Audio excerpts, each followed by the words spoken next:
Hey guys, Brian here from Better Chess Training, and in today's video, we're going to be continuing the Principles of Better Chess Training series that I started last week. And our second principle here is the growth mindset. So let's talk about that. What is the growth mindset? And basically, I'm going to read this quote. In the growth mindset, people believe that their most basic abilities can be developed through dedication and hard work. So the emphasis is mine. Brains and talent are just the starting point. This view creates a love of learning and a resilience that is essential for great accomplishment. That is from Carol Dweck, who wrote a great book called Mindset. Now, why is the growth mindset so important? Because I think a lot of people, especially adult improvers, limit themselves with how they think. I think there's a great view that you have to be born with the talent to be very good at chess. Now, let's face it, there are people who are gifted, like Magnus Carlsen and probably any of the top 10 in the world. But that doesn't mean that you and I cannot reach a high level of skill in chess through training. And that's I guess, the core message behind this video. And what I'm going to do over the next few slides here is discuss some ways to do that. So the first way is to emphasize the process over the results. And I want to give you the example when I first ran my first, actually, I've run 2 half marathons. And I've never really been much of a runner. And both times that I decided to do it, it was in periods of my life that I was very out of shape. So I followed the exact same method both times. And what I did was I started with running a mile. And it took me about 10, 12 minutes to run it. Not a very fast pace for those of you who are runners. But what I did was I added on to it. The next time I ran a mile and a half. Then I ran 2 miles. Then maybe I ran 2 and a quarter. And I just built up until I could eventually run the half marathon distance, which is 13.1 miles. Now, had I focused on just the result, running that 13 miles, I'd be failing every time I went for a run. Well, I didn't run 13 miles yet, but by following the process and having that growth mindset, I was able to build upon it. And that's the same thing you want to do at chess. So when I'm talking about process, I'm talking about your routine. You want to study tactics every day, for example. You want to play 2 or 3 competitive games each week, and then you want to analyze them. So you want to, whatever it is, keep it simple. I think we've all been in various parts of our life victims of the complexity trap, meaning you kind of micro organize this complex training program, and then it ends up backfiring the first time you have some stress in your life, say at work or with the kids, and then you're not able to follow that very complex program. So keep it simple. Follow it without fail, or try to. But the thing is, there will be setbacks. Forgive yourself if you miss, and then get back on the horse.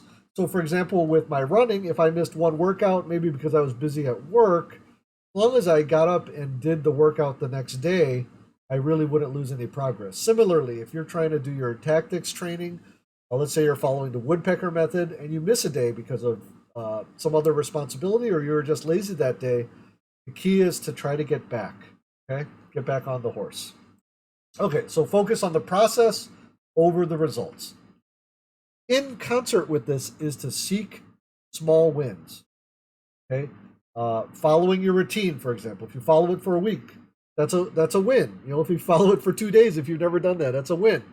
If you're learning a small aspect of position, you're learning an opening, and you discover why one of the moves you really understand the reason behind it, where maybe you didn't understand it before. That's a win. Okay, let's say you're reading a big chess book and you finish a chapter that you've been working on for 2 weeks. That's a win. Okay, try to find small wins daily or weekly. Okay, again, with the process, if you keep it simple, you should be able to find that. Okay, in this next step, you want to kill your ants. Now, what are ants? Well, ants are automatic negative thoughts. And this is a great example is, let's say you're playing some chess and you blunder, and then you say, I'm terrible at tactics. Maybe internally you say this to yourself. And The problem with these is that over time, you start to believe yourself. There was a great, I believe it was Duval, one of the great golfers, started swearing at himself after he missed a shot. His father came over to him and he said, "Would you talk to your best friend like that?" He said, "No." And he said, "Well, you need to not talk to yourself like that because those negative thoughts, even though it doesn't seem like much and everybody does them, they will wear on you and will hinder your progress because again, you'll start believing yourself and then it'll kind of be a self-fulfilling prophecy. You won't do your tactics training because in your mind, you're going to believe that you can't get better at tactics. So what I want you to do is you want to replace your self-talk with positive behavior or thoughts of positive behavior. So if you catch yourself saying, "I'm terrible at tactics," you want to replace that with, "I'm improving at tactics." You're not lying, right? I every day I do tactical problems to try to improve myself. So you're not saying that you're a great tactician, but you're replacing that negative self-talk. This takes a lot of self-awareness, and a lot of people, I think, delude themselves or maybe think, well, everybody thinks this way anyway. So, but if you want to embrace this growth mindset, you really need to kill those ants. One other tip by this is to use a signal to call attention to your ants. And this coach, Greg Liberto, who is sort of a psychologist, he works with golfers, and he says, blow the whistle on your ants. And you could do that or clapping. I will often do like this if I catch myself. I do this when I'm playing online. I don't do this at the tournament hall. But the point is some type of signal to break the pattern. This is from Tony Robbins as well. When you have these negative thought patterns, you need to interrupt them in order to move forward. Okay? Next, track your progress. And so this isn't just tracking your rating, because oftentimes your training is a leader and your rating is lagging, meaning that your rating will change after the training is already having effect. So let's use the tactics as an example. If you keep training tactics consistently over time, the results might not show up in your rating until later. But eventually, you're not going to blunder as much. You're going to exploit your opponent's mistakes. Similarly, let's say you study the end game and you get better at the end game. Well, it might not make a big change overnight, but over time, as you're winning those half points, winning drawish positions or drawing positions where you're a little behind, that will make a change over time. Okay, I'm going to mention the calendar method, and this is something a very simple method. You take a paper calendar, and every time you follow your training, let's say your tactics training, you put an X on that date. And the goal is not to have more than, you always want to you don't want to break a string of X's, okay?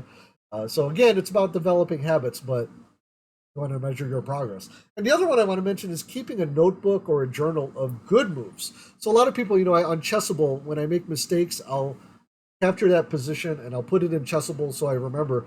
But the other habit that I follow is if I make a particularly good move, let's say you play a great combination or you play some prophylactic move that prevents your opponent from taking advantage, then you want to catalog those too. Remind yourself that, hey, you know what? I'm making progress. I'm improving. Well, that's about, if you follow those, I think you're going to find yourself embracing this growth mindset more. And I would recommend 2 books to you. One is called Mindset by Carol Dweck, who I mentioned earlier, and the other one is Grit. And this is more about resilience, and it kind of overlaps a little with the growth mindset by Angela Duckworth. Of course, if you look up on YouTube, there's a lot of, both of Carol Dweck and Angela Duckworth have a lot of lectures on there too, but the books are also great. And I want to leave you with a question, and you can answer in the comments. What automatic negative thought has been keeping you back? See what you think and share with me in the comments, and look forward to that discussion. Finally, on Tuesdays, check out my Twitch stream, Tuesdays, 10 a.m. Eastern Time. We'll be studying Master Games, and I actually try to guess the move, and I invite you to do as well, and we keep score. It's a fun time, and we can both learn chess together. Thanks for watching, and I'll talk to you soon.